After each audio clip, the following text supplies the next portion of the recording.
तो दोस्तों सीआरपीएफ की कुछ समय पहले वैकेंसी आई थी, उसकी डेट बढ़ा दी गई है। टोटल वैकेंसी थी 9002 के आसपास और अभी जो है 9400 के आसपास वैकेंसी बढ़ गई है 148। इसमें बहुत सारे डेट भी बढ़े हैं, फॉर्म भरने का डेट भी बढ़ाया गया है। अब आप जो है फॉर्म 2 मई तक अप्लाई कर पाएंगे, 2/5/2023 तक जो है इस फॉर्म को आप भर पाएंगे। साथ ही जो है इसकी एज की भी डेट बढ़ाई गई है, मतलब कि ज़्यादा उम्र के आदमी भी भर पाएंगे। अब देख लेते हैं तो क्या क्या चेंजेस किए गए हैं। जैसे कि पहला चेंज किया गया है, अब आप जो है फॉर्म यहाँ पे लास्ट डेट है आपका 2 मई 2023, ये हो गया पहला चेंज। फिर देखिए एज लिमिट, तो एज लिमिट में चेंज किया गया है। ड्राइवर की वैकेंसी में 21 से 30 साल के आप कैंडिडेट फिल कर सकते हैं। ठीक है, आगे देखते हैं तो इलेक्ट्रिसिटी यहाँ पे जो ट्रेड दिए गए हैं, ठीक है, कांस्टेबल ट्रेडमैन, इसमें जो है एज लिमिट बढ़ाया गया है। पहले था 18 से 23, अब है 18 से 26 साल के आदमी यहाँ पे फॉर्म को अप्लाई कर पाएंगे। ठीक है, और यहाँ पे एज लिमिट दिया गया है कि 2 अगस्त 1997 से लेकर के 1 अगस्त 2005 तक के कैंडिडेट यहाँ पे फॉर्म को फिलअप कर सकते हैं। फिर देखते हैं पारा 9.3, तो इसमें बोला गया है कि the application portal will be in तो ऑपरेटिंग फ्रॉम 27 मार्च 2023 से लेकर के आपका 2 मई 2023 तक ओपन रहेगा, आप फॉर्म को फिलअप कर सकते हैं। ठीक है, अब देख लेते हैं तो यहाँ पे 148 वैकेंसी को बढ़ाया गया है, जिसमें से कांस्टेबल आपका सभी कांस्टेबल की ही वैकेंसी है। पहला है दफ्तरी, ठीक है, दूसरा है प्यून, तीसरा है फ्रेशर, और फ्रेशर में ज़्यादा वैकेंसीज नहीं है, 7 ही वैकेंसी हैं। दफ्तरी में ज़्यादा वैकेंसी है। ठीक है, और कांस्टेबल आपका सफाई कर्मचारी, वॉशरमैन लिखना चाहिए यार। ठीक है, तो इस तरह से वैकेंसी से 148 बढ़ाए गए हैं, और पहले से था 9200, मतलब कि 9212 था और अभी 148 हो गए हैं। ठीक है, 60, मतलब कि लगभग आपका 9400 के आसपास वैकेंसी अब हो गया है। ठीक है, एज लिमिट के बाद हाइट वगैरह देख लेते हैं, तो यहाँ पे एज हो गया, अब हाइट देख लेते हैं। और एजुकेशन क्वालिफिकेशन तो बोला ही गया है कि मैट्रिकुलेशन, आप केवल 10th पास हैं फिर भी आप यहाँ पे फॉर्म को अप्लाई कर पाएंगे। ठीक है, मैट्रिकुलेशन फ्रॉम रिकॉग्नाइज्ड यूनिवर्सिटी, साथ ही आपका जो है ट्रेड वगैरह ITI वगैरह किए हैं तो बेनिफिट है ट्रेड्स में।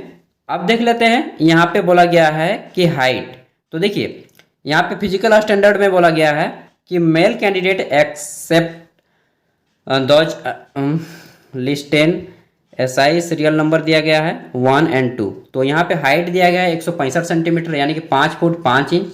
ठीक है, चेस्ट होना चाहिए 77 और फुला के होना चाहिए 82।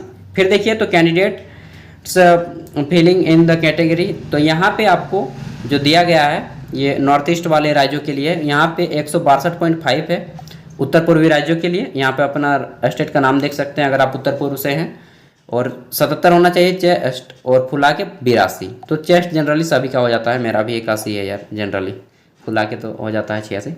आगे देखते हैं तो बोला गया कि all candidate belong to the scheduled tribe, तो ST के लिए हाइट 162 सेंटीमीटर 162.5, चेस्ट 76 होना चाहिए और फुला के 81 होना चाहिए।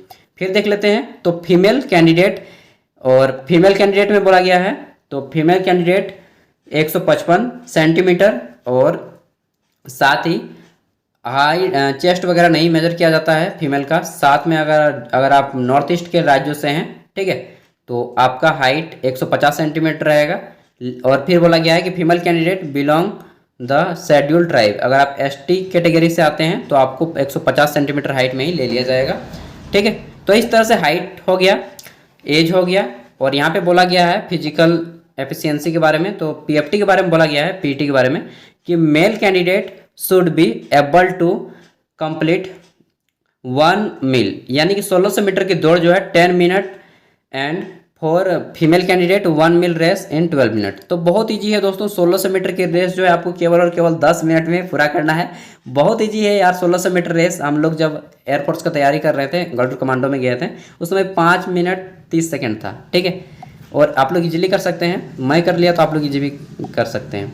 आगे देखते हैं तो यहाँ पे महिलाओं के लिए तो 12 मिनट दिया गया है। बोला गया है कि ट्रेड टेस्ट, इसमें जो है आपका trade test is qualifying nature होगा, इसमें आपको मेरिट नहीं बनेगा, मेरिट आपका एग्जाम से बनेगा। The candidate who qualify in CBT, ठीक है, अगर आप कंप्यूटर बेस्ड टेस्ट में पास हो जाते हैं तो PT and PST will be shortlisted for trade test. ठीक है, और यह 50 मार्क्स का होगा, इसमें आपको क्वालिफाई करना होगा। क्वालिफाई के लिए आपको 20 नंबर लाने होंगे, 50 में 20। ठीक है, और यहाँ पे बोला गया है कि practical test candidate must secure 20 marks to qualify, 20 marks लाने होंगे क्वालिफाई करने के लिए, ठीक है। आगे बोला गया है कांस्टेबल दफ्तरी, तो यहाँ पे आप लोग पढ़ सकते हैं preparation for gum and ink envelope, ये सारे यहाँ पे दिए गए हैं सभी के लिए। प्यून का दिया गया है, फिर आपका फ्रेशर का दिया गया है और सफाई कर्मी का दिया गया है, ठीक है। तो इस तरह से टोटल आपका जो है ये है आपका न्यू वाला नोटिस। और मैं पुराना नोटिस को भी आपको दिखा देता हूँ। तो ये है पुराना वाला नोटिस, ठीक है, जहाँ पे लास्ट डेट था आपका फॉर्म भरने का 25 तारीख 25 अप्रैल, और अब डेट बढ़ के 2 मई तक कर दिया गया है, ठीक है। तो आप लोग इजीली फॉर्म भरिए, और साथ में अगर आपका कोई दोस्त है तो उनको भी फॉर्म भर बता दीजिएगा। देखिए सैलरी जो आपको मिलेगा 21,700 से लेकर के 69,100 रुपये के बीच में मिलेगा, ठीक है। साथ में अदर अलाउंसेस जितने भी होते हैं वो सभी भी दिए जाएंगे आपको। और वैकेंसीज फॉर सिटी यहाँ पे देख लीजिए, टेक्नीशियन और ट्रेडमैन, और आप किस राज्य से वो राज्य भी आप देख सकते हैं। जैसे कि मैं झारखंड राज्य से हूँ, तो झारखंड राज्य में इतने वैकेंसीज हैं, ठीक है। आप लोग अपने स्टेट से ही फिलअप करें, ज़्यादा अच्छा होगा, क्योंकि आपको जब पोस्टिंग होगी तो आपके राज्य में ही होगी। और फीमेल कैंडिडेट के लिए देख सकते हैं यहाँ पे सारा कुछ दिया गया है। दोनों नोटिफिकेशन का लिंक मैं वीडियो का डिस्क्रिप्शन में दे दूंगा, वहाँ से आप लोग डाउनलोड कर लीजिएगा।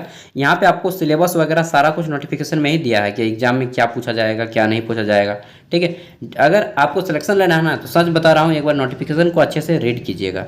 मैं केवल अवेयर करवा देता हूँ यार कि आप लोग देखिए वैकेंसी आया है, अगर आपको अप्लाई करना है तो देख लीजिएगा। और एग्जाम सेंटर कहाँ कहाँ पे है आपके राज्य का देख लीजिएगा, अपने राज्य का नाम, उसके बाद यहाँ पे देख लीजिएगा कहाँ कहाँ पे एग्जाम सेंटर बना है, ठीक है। तो ये नोटिफिकेशन आप लोग डाउनलोड कर लीजिए। बाकी मिलते हैं अगले वीडियो में, तब तक के लिए बाय।